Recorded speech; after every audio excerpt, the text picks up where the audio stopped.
Enjoy the process and free yourself from self-doubt. How many people do you know want to write a book? Seems like that's a fairly common dream for a lot of people for a lot of different reasons. Now consider, how many of those same people actually finish what they start? This is a very common thing. Whether we're talking about writing a book or any of the things you've said that you're going to get involved in, there's a lot of passion in the beginning. However, as time goes by, that passion tends to fizzle out. We can talk about procrastination or commitment. We can even talk about taking bite-sized, manageable steps towards a goal. Still, though we may talk endlessly about these things, they're not the big problem. The big problem is self-doubt. Act in spite of self-doubt. Almost everyone feels this way. After all, how many times have you talked yourself into a frenzy? I'm starting a new business. I wonder if it's going to work. What if nobody wants it? I've spent so much time and money.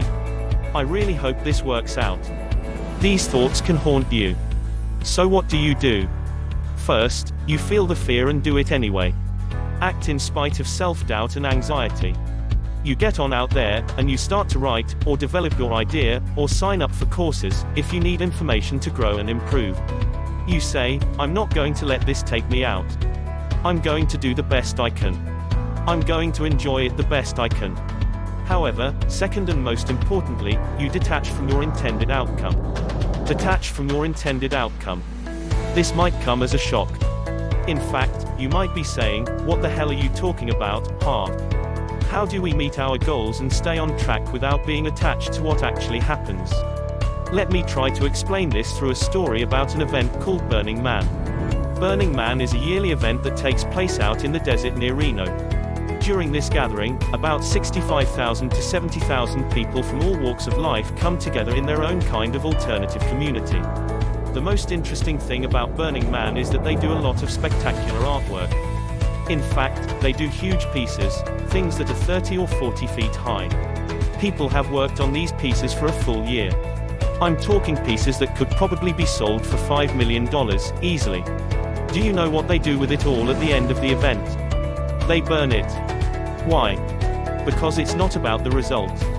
It's about the process of loving what you do. You enjoy the process of creating the art and then enjoy it for the time it's meant to be enjoyed. The artists burn their art to ensure that they're not attached to any outcomes or any results from it in the future. It was only the process they were interested in. It was the beauty and creativity of painting, building, or doing. If we were not attached to our outcomes, there would be no fear. You're only experiencing self-doubt because you're fearful about your desired outcome. However, what if there was no desired outcome? What would you be afraid of? Nothing. Commit, don't attach. You can have an intention to create $1 million this year, but you don't have to be attached to it. But don't you have to commit to it? Yes, of course, but there's a difference between attachment and commitment. Attachment is an emotional element. Commitment is a process. I want you to create an intention and have a vision for your life, but I don't want you to be attached to anything because attachment creates suffering.